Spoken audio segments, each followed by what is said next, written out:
Gold, trusted gold buyers. మీరు తాకట్టు పెట్టిన బంగారాన్ని విడిపించి ఈ రోజు ఉన్న మార్కెట్ ధరకు కొనబడను.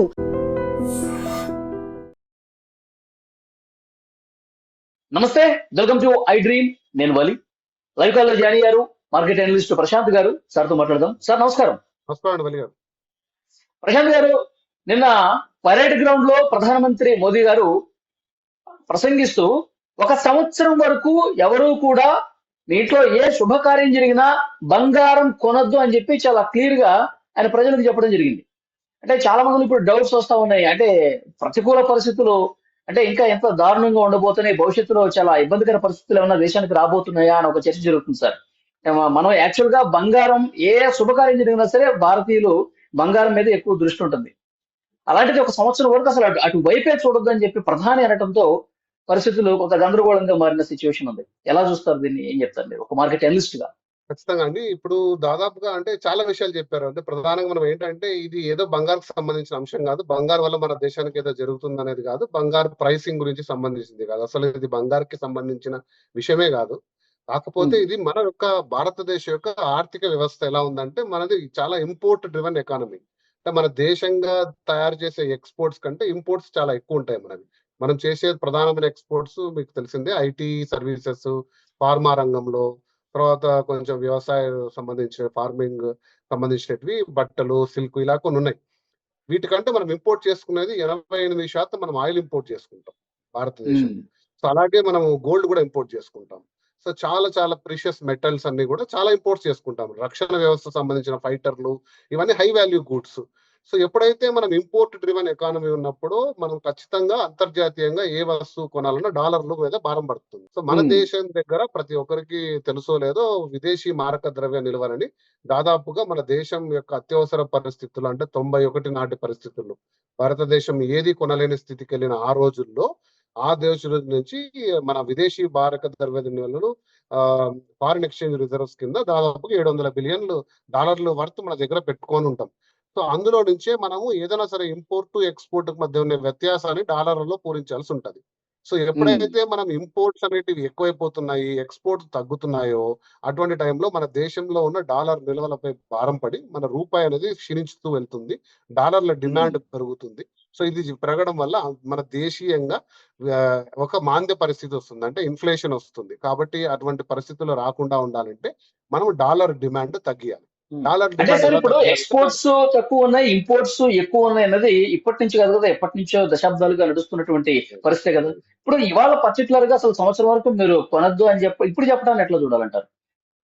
అంటే ప్రధానంగా మనం చూసాము నిన్న అమెరికాకి ఇరాన్ ఒక సందేశం పెట్టింది. ఏంటంటే మేము మా దేశంలో తయారు చేసుకుంటున్న న్యూక్లియర్ రిఫైన్మెంట్ వేరే దేశానికి మేము షిఫ్ట్ చేసుకుంటాం, అనుమతించండి అంటే అమెరికా ఆ ప్రపోజల్ కి తోసిపుట్టింది. అది ఎప్పుడైతే ఆ ప్రపోజల్ తోసి పక్కకు పెట్టిందో దాదాపుగా $113 వెళ్ళిపోయింది బ్యారెల్ ధర. అంటే ఇప్పుడిప్పుడులో సమస్య పోతాది అనుకున్న బ్యారెల్ ధర దాదాపుగా అంటే అంతకంతకు పెరిగి స్ట్రైట్ ఆఫ్ హార్ముజ్ పరిస్థితులు మారే దశలో ఏవి లేవు. కాబట్టి నెక్స్ట్ 2-3 months లో మనము ఒక ఆయిల్ క్రైసిస్ వైపు వెళ్ళి అంతర్జాతీయంగా మన దేశంలో ఉన్న డాలర్ల మీద డిమాండ్ పెరుగుతుంది. కాబట్టి సడన్ గా మనం డాలర్లని పెంచుకోలేము. కాబట్టి ఇతరత్రాలు ఏమున్నాయో అంటే మన ప్రధానమంత్రి గారు గోల్డ్ తో పాటు ఇంకొన్ని చెప్పారు. ప్రధానంగా మీరు వర్క్ ఫ్రమ్ హోమ్ చేసుకోండి, ఫారిన్ ట్రావెల్స్ తగ్గించండి, అంటే ఏదైతే డాలర్ మన దేశం మీద డిమాండ్ ఉంటుందో వాటి మీద పెట్టండి. కాకపోతే ఇవి స్మాల్ క్యాప్. మన భారతదేశం లాస్ట్ ఇయర్ ఇంపోర్ట్ చేసుకున్న గోల్డ్ వాల్యూ $70 బిలియన్, అంటే దాదాపు మన విదేశీ మారక ద్రవ్య నిల్వల్లో 1/10. సో ఇది ఒక హై టికెట్ ఐటమ్. ఇది ఎందుకు చేస్తున్నాం మనము? జ్యువెలరీ అనేది మనం ఎమోషనల్ గా మన పెళ్లిళ్లలోనో అక్కడో ఇది ఉండాలని ఒక సాంప్రదాయంగా చేస్తున్నాం. దాన్ని కొంచెం పోస్ట్ పోన్ చేసుకోండి అన్నారు. కాకపోతే దీంట్లో ఒక విశ్లేషణ నేను చేస్తున్నానండి. 2 సంవత్సరాలుగా బంగారం అనేది కొనే తీరు మారింది. ఓకే, ఇంతకు ముందు బంగారాన్ని పెళ్లిలకు లేదా మన ఇంట్లో ఒక సెక్యూరిటీగా, ఒక ఇన్సూరెన్స్ అసెట్ గా బంగారాన్ని కొనేవాళ్ళు. కానీ లాస్ట్ ఇయర్ మనం చూసాం ₹100 పెడితే ₹175 అయింది బంగారం. కాబట్టి దానికి పెట్టుబడిగా మారింది, ఒక వ్యాపారంగా మారినప్పుడు ఇప్పుడు మీరు నేను ఒక ₹100 వలి గారు ₹100 పెడితే ₹150 అయితే 6 నెలలు అంటే మీరు ఎవరు కొనొద్దని ఆపరు. ఎందుకంటే మీ పర్సనల్, మీ ఫ్యామిలీ అవసరం, మీ పర్సనల్ ఇంట్రెస్ట్ అవసరం. అటువంటి గ్రోత్ మార్కెట్ లో ఉన్న గోల్డ్ ని మీరు కొనొద్దంటే కూడా ఎవరు ఆపలేరు. ఓకే, సో కాబట్టి గవర్నమెంట్ అప్పీల్ ని జనరస్ గా మనం ఒక నేషనల్ ఇంట్రెస్ట్ గో అన్నిటితో సమానంగా చూడాలి. ఇదేదో బంగారు సంబంధించిన విషయం ఏం కాదు. ఇంకొక విషయం నేను చెప్తానండి. భారతదేశం బంగారు కొనడం ఆపేస్తే ప్రపంచంలో బంగారు రేట్ ఏం తగ్గదు. ఎందుకంటే బంగారు మార్కెట్ చాలా పెద్దది, భారతదేశానికంటే 200 రెట్లు పెద్దది. సో ప్రతి ఉమ్, దేశము తమ దేశం యొక్క నిల్వల్లో కొన్ని కిలోలు టన్నుల కొద్ది బంగారం ఉంది. బంగారు ఇండియాలో ఉండేది తక్కువ, అంటే ఒక బ్యాంకుల్లో కానీ మన రిటైలర్స్ గా అంటే మన దగ్గర అంతా కలిసి ఒక 25,000 టన్నులు ఉండొచ్చు. ఓకే, భారతదేశంలో ఒక అంచనా. కాకపోతే సో ప్రపంచవ్యాప్తంగా దాని డిమాండ్ అనేది తరగదు. కాబట్టి బంగారు వాల్యూ ఏం తరగదు. కానీ మనం ఉమ్, ఇప్పుడు ఒక 1 ఇయర్ పోస్ట్ పోన్ చేసుకుంటే మన ఇంపోర్ట్ అనేది కొంచెం తగ్గితే, ఆ డాలర్ మీద డిమాండ్ తగ్గితే దాని ఫోకస్ కాస్త ఎనర్జీ మీద పెట్టుకోవచ్చు అనేది ఉమ్. ప్రధానమంత్రి గారి ఆలోచన. ఎందుకంటే అంటే నెక్స్ట్ దేశం 6 కోసం మంత్స్ ఇంకా ప్రధానమంత్రి crisis. గారు చెప్పారు, దేశ ఆర్థిక వ్యవస్థ కొంత బలోపేతం కావటం కోసం ఆయన చెప్పారు. కానీ దీన్ని పాటించే వరకు వస్తే, అంటే మన ఇంటి వరకు వస్తే అమలు చేసే పరిస్థితి ఎంతవరకు ఉంది సార్? ఎట్లా ఉంటారు జనాల మైండ్ ఇది సెట్ ఎట్లా ఉంటుంది? దాదాపుగా చాలా కష్టం అండి. ఇది చాలా కష్టమైన అంశం. ఒక 30-40 సంవత్సరాల క్రితం చైనా కూడా ఇలానే ఆలోచించింది. అరే మీరు ఇంపోర్ట్లు ఆపండి, కొనడం ఆపండి అంటే ఎవరు ఆపరు. అప్పుడు ఏం చేశారు, ఉమ్, ఎక్స్పోర్ట్లను పెంచారు. అంటే దేశీయంగా తయారీ వ్యవస్థను బలపరుచుకొని మ్యానుఫ్యాక్చరింగ్ రంగం, ప్రొడక్షన్ రంగం, ప్రతి చిన్న ఆట వస్తువు దగ్గర నుంచి ప్రతి ఇంట్లో జరిగే ఫ్రిడ్జ్, మంచాలు, ఈ ప్రతి వస్తువుని మీ ఇంట్లో ఇటు తిరిగి ఇటు తిరిగితే మీకు కనపడని చైనా గూడు కనపడని దేశం లేదు, ఉమ్, ఇల్లు కాదు, ఆ దేశమే లేదు. సో అంత పెద్ద ఎక్స్పోర్ట్ వ్యవస్థగా మార్చుకున్నారు. వాళ్ళకున్న పాపులేషన్ ని ఆ రకంగా మార్చుకొని వాళ్ళు స్ట్రెంగ్ చేసుకున్నారు. భారతదేశం కూడా 2-3 దశాబ్దాల్లో ఖచ్చితంగా చేసుకోవాల్సిన అంశం అదే. బట్ ఇప్పుడు ఈ ఉమ్, అనుకోని క్రైసిస్ ని ఎదుర్కోవాలి దేశం అంతా అంటే ఖచ్చితంగా కోవిడ్ లాంటి పరిస్థితుల్లో ఉన్న కొంచెం డిసిప్లైన్ పాటించాలి. బట్ కోవిడ్ అనేది ఒక భయంతో వచ్చిన ఎమర్జెన్సీ, అంటే ప్రతి అవును. ఒక్కరికి ప్రాణంతో భయం. ఈ రోజు భయం కాదు, అది ఇన్ఫ్లేషన్ మనకు దెబ్బ పడుతుంది అని తెలుసుకోవడానికి టైం పడుతుంది. అంటే 100 రూపాయలు పడే పెట్రోల్ 200 అయింది అనుకోండి, అప్పుడు ఓకే ఏదో ఎమర్జెన్సీ ఉంది. ఈ రోజు నేను 10 రూపాయలు కొంటున్న టొమాటో 60 రూపాయలు అయింది, 30,000 కొంటున్న టీవీ 80,000 అయింది. ఇలాంటి పరిస్థితులు మనకి ఇండియాలో రాకూడదు అన్న ఉద్దేశంతో ఇన్ఫ్లేషన్ పెరగకూడదు. మీరు చూసారు కరెక్ట్ గా 1.5 ఇయర్ క్రితం శ్రీలంకలో ఏం జరిగింది, విదేశీ అవును. మారక ద్రవ్య నిల్వలు సున్నాయి. వారి యొక్క విదేశీ విధానంలో ఏదైతే కారణాలు మనం ప్రస్తుతం సున్నా అయిన తర్వాత ఏమైంది, పెట్రోల్ ఇంపోర్ట్ చేసుకోలేకపోయారు. అంతకు సంబంధించిన డాలర్లు వాళ్ళ దగ్గర లేవు. ప్రతి పెట్రోల్ బంక్ దగ్గర 4 కిలోమీటర్ల క్యూ. అసలు దేశ పరిస్థితి మొత్తం అందరం ప్రపంచం అంతా చూసాం. సో అవును సార్. అలాంటి పరిస్థితులు మనకు కూడా రాకూడదు. మన డాలర్ విలువ నిలువలు తగ్గకూడదు. ఎందుకంటే మనం ఇంపోర్ట్ చేసుకునేటివి ఖచ్చితంగా 88% క్రూడ్ ఆయిల్ ఉంది. సో ఈ మొత్తం ప్రధానమంత్రి గారి చర్చ గోల్డ్ కాదండి, ఇది డాలర్ మీద ఆధారిత ఏదైతే మనం ఇంపోర్ట్ చేసుకున్నామో వాటిని తగ్గించుకునే విధానం. మరి ఇది కరెక్టా? ప్రధానమంత్రి గారు చేసిన అప్పీలు గవర్నమెంట్ ఇంకా వేరే చర్యలు తీసుకుండొచ్చా? వారు లాస్ట్ 1 ఇయర్ ఫిజికల్ పాలసీలో ఏమైనా మార్పు చేసిండొచ్చా? ఇటువంటి ఉమ్, పరిస్థితులు వచ్చినప్పుడు ప్రజల్ని మీరు మానుకోండి, మీరు తినద్దండి, మీరు కడుపు కాల్చుకోండి అని చెప్పడం కరెక్టా అంటే ఇది ఒక ఉమ్, రాజకీయ విశ్లేషణలోకి వెళ్తుంది. కానీ బట్ ఒక ఆర్థిక విశ్లేషణ అయితే ఖచ్చితంగా ప్రజలు మొత్తం కూడా భారతదేశ ప్రభుత్వం చేసిన అప్పీల్కి ఖచ్చితంగా మనం ముందుకు వెళ్ళాలి. బట్ ఇంత ఉమ్. ఫాస్ట్ గా పెరుగుతున్న బంగారు యొక్క వాల్యూని క్యాష్ చేసుకోకుంది నేను చెప్పలేనండి. అలా నేషనల్ ప్రధానమంత్రిగా పాటించమని చెప్తాను. ఇది ఒక వ్యక్తిగత నిర్ణయం అండి వల్లి గారు. సో ఫైనాన్షియల్ గా ఉమ్. అయితే ఇది ఒక వ్యక్తిగత నిర్ణయం, అది వ్యక్తిగత చాయిస్, కొనాలా లేదా అనేది. బట్ బంగారు రేట్ అయితే దీని నుంచి ఏం మార్పు రాదు. ఈ 1 ఇయర్ లో చేసిన ఈ అప్పీల్ ఎప్పుడైతే మన భారతదేశంలో ఎప్పుడు ఈ అప్పీల్ చేయలేదు. ఇంపోర్ట్స్ ఉమ్. తగ్గించుకోమని చెప్పారు కానీ కేవలం గోల్డ్ మాత్రమే తగ్గించుకునే అనే అప్పీల్ ఎప్పుడు లేదు. చూడాలి దీన్ని ప్రజల రకంగా అర్థం చేసుకుంటారు. ఎందుకంటే 100 మంది 100 రకాలుగా అర్థం చేస్తారు. ఉమ్. బంగారు మరి యాక్చువల్ గా యుద్ధం పెరిగిపోతుందేమో, పరిస్థితుల మీద, పడిపోతుంది. యుద్ధం స్టార్ట్ అయిన తర్వాత ఉన్నటువంటి పరిస్థితుల మీద ఏదైనా ఇక తప్పదు మనం ప్రజలకు చెప్పాల్సింది ఉన్నప్పుడు స్పెసిఫిక్ గా ఈ పాయింట్స్ గురించే ఒక జాతిని ఉద్దేశించి ప్రసంగిస్తారు ప్రధానమంత్రి మోదీ గారు.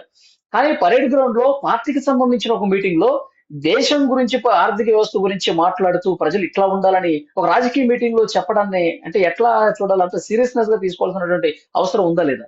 ఆ వేదికను బట్టి అడుగుతున్నాను.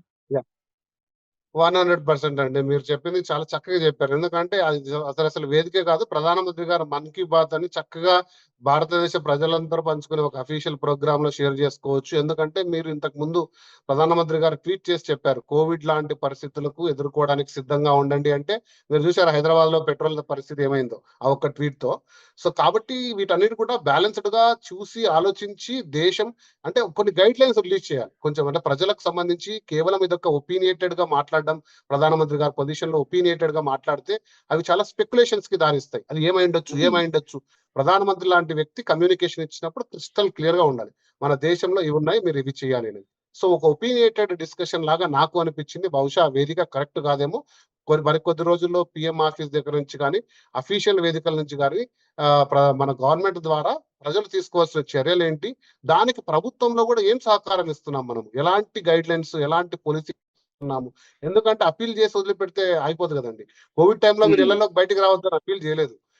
సెక్యూరిటీ పెట్టారు, కర్ఫ్యూలు పెట్టారు, పోలీస్ వ్యవస్థ పెట్టారు. అలా మన ఇంపోర్ట్స్ తగ్గించుకునే వ్యవస్థలో ఒక little bit of foreign exchange policy changes కూడా కొంచెం మార్పులు తీసుకొని ఎక్సైజ్ డ్యూటీ పెంచితే ఆటోమేటికల్ గా ఇంపోర్ట్ తగ్గిస్తారు. బంగారు 3% ఉన్న ఎక్సైజ్ డ్యూటీ ఒక 12% చేస్తే ఆటోమేటికల్ గా బంగారు గుణం తగ్గిపోతుంది.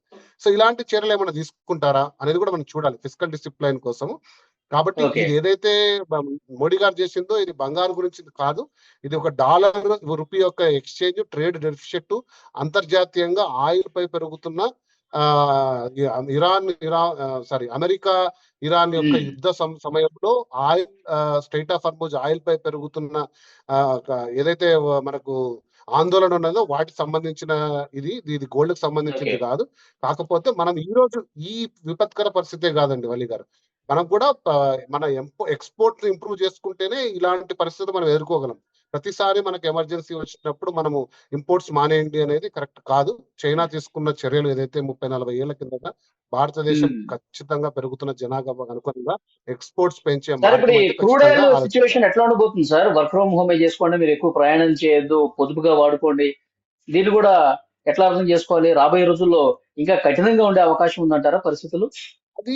ఇది ఒక కత్తికి 2 వైపుల పదునుందండి. ఒకటి ఏంటంటే మనం ఆటోమొబైల్ ఎక్స్పోర్ట్స్ ఇంపోర్ట్స్ విపరీతంగా పెంచేసాం, మ్యానుఫ్యాక్చరింగ్ పెంచేసాం, కార్లు పెంచేసాం, బైకులు పెంచేసాం. మీరు వాడద్దండి అంటే మరి ఇన్ని లక్షల కార్లు బైకులు కొనుక్కొని ఇంట్లో పెట్టుకోలేరు కదండి. సో కాబట్టి వాటికి అనుగుణంగా పెట్రోల్ డిమాండ్ ఉందా, వాటి అనుకుని సరే పెట్రోల్ అవైలబిలిటీ ఉందా అనేది ప్రతిరోజు 2900 కొత్త వాహనాలు రోడ్ల మీదకి వస్తున్నాయంట. దగ్గర అందుబాటులో ఉందా, మనం ఎలా మిషన్లు ఇస్తున్నాం, ఎన్ని రిజిస్ట్రేషన్ ఏమైనా పెంచామా. సో ఇవన్నీ కూడా గవర్నమెంట్ బెరీ చేసుకొని పర్మిషన్ ఇవ్వాలి. అక్కడ మనము ఏమి పొలిసింగ్ చేయకుండా కేవలం ఇట్లా ఆయిల్ మీద వాడద్దండి అంటే అది కరెక్ట్ కాదు. ఇక రెండో విషయం ఏంటంటే ప్రతి దేశం కూడా ఈవీ సోలార్ మీద పెట్టిన ఫోకస్ మన దేశంలో కాస్త తక్కువే ఉంది. కేవలం సబ్సిడీ ఇచ్చి చేతులు దులుపుకున్నారు, ప్రతి ఇంటికి ఒక 3 లక్షలకు సబ్సిడీ ఇస్తామన్నారు, కానీ వాటిని అంత వాల్యూ వచ్చినట్టు నాకు కనపడలేదు. అంటే 1 కోటి ఇళ్లకు సోలార్ సబ్సిడీ ఇచ్చారు. మన భారతదేశంలో దాదాపు 60 కోట్ల గృహాలు ఉన్నాయని ఒక అంచనా. 1 కోటి ఇళ్లకు సబ్సిడీ ఇస్తే దాంతో సోలార్ ఏం ట్రాన్స్ఫర్మేషన్ లేదు, కానీ చాలా ఆపర్చునిటీ ఉంది. ప్రజలందరూ కూడా సోలార్ వైపు మళ్ళడానికి, ఎలక్ట్రిసిటీ తర్వాత ఏమంటారు ఈవీ వెహికల్స్ మారడానికి చాలా చాలా చాలా మనకు విధానాలు ఉన్నాయి. కాకపోతే గవర్నమెంట్ అంత సీరియస్ గా తీసుకోలేదనేది కూడా ఒక అంశం మనం చూడాలి. ఎందుకంటే ప్రపంచ దేశాలు చాలా షిఫ్ట్ అయిపోయాయి. ఇలాంటి పరిస్థితులు తీసుకొని దాదాపు కొన్ని దేశాలు అయితే 0 పెట్రోల్ 0 డీజిల్ స్టేజ్ కి వచ్చేసాయి. దాదాపు రెన్యూవబుల్ ఎనర్జీస్ కి దాదాపుగా పెద్దపీట వేస్తూ సోలార్ ఈవీ లాంటివి తీసుకొని అలాంటి పరిస్థితులు ఇండియాలో రావడాలని కూడా కోరుకుంటాం. ఎందుకంటే 88% మనం ఇంపోర్ట్ ఆధారిత ఉంది. సో మనం ఏం చేసాము, ఇప్పుడు ఇథనాల్ బ్లెండింగ్ అనేది ఒక చిన్న ఎగ్జాంపుల్ అండి. అది కొంచెం నాకు తెలిసి ఒక మంచి స్టెప్. అది రాజకీయంగా పెద్ద చర్చకు వచ్చిండొచ్చు, అది ఒకరి ప్రయోజనం కోసం చేశారని ఉండొచ్చు, కానీ ఇథనాల్ బ్లెండింగ్ వల్ల ఒక 10-20% పెట్రోల్ ఒక ఇంపోర్ట్ తగ్గుతుంది మనకు. సో దాని మూలంగా కొంచెం డాలర్ల డిమాండ్ తగ్గుతుంది. అది కూడా విరివిగా వాడి ఇథనాల్ ని ఏదైతే మనం గవర్నమెంట్ పర్మిషన్ ఇచ్చిందో అది కూడా కొంచెం ముందుగా కొంచెం ఇథనాల్ అనేది అయితే పెట్రోల్ డీజిల్ మీద డిమాండ్ తగ్గే అవకాశం ఉంది. కూడా కొంచెం మనకు హెల్ప్ అవ్వాలి, అంటే ప్రజలకు అప్పీల్ చేసే ముందు. బట్ ఇది ఇమీడియట్ ఎమర్జెన్సీ కాబట్టి తప్పక మనం ఎటువంటి అప్పీల్ చేస్తుందో దానికి స్పందించాల్సిన అవసరం ఒక దేశ పౌరుడుగా మీకు నాకు ఉంది. కానీ లాంగ్ టర్మ్ లో అయితే దీన్ని మార్చుకొని ఇలాంటి పరిస్థితులు మనకి ఎప్పుడు వచ్చినా కూడా మనం ఎదుర్కొనే విధంగా దేశం సన్నిద్ధం కావాలని నా ఆలోచన. చూద్దాం సార్, ప్రజలకైతే దిశానిర్దేశం చేశారు మోదీ గారు. సో ప్రజలు ఎంతవరకు క్రమశిక్షణతో ఉంటారు, ఎంత పొదుపుగా ఉంటారు అన్నది కూడా తెలుస్తుంది భవిష్యత్తులో. మంచి ఇన్ఫర్మేషన్ ఇచ్చారు. Thank you very much sir.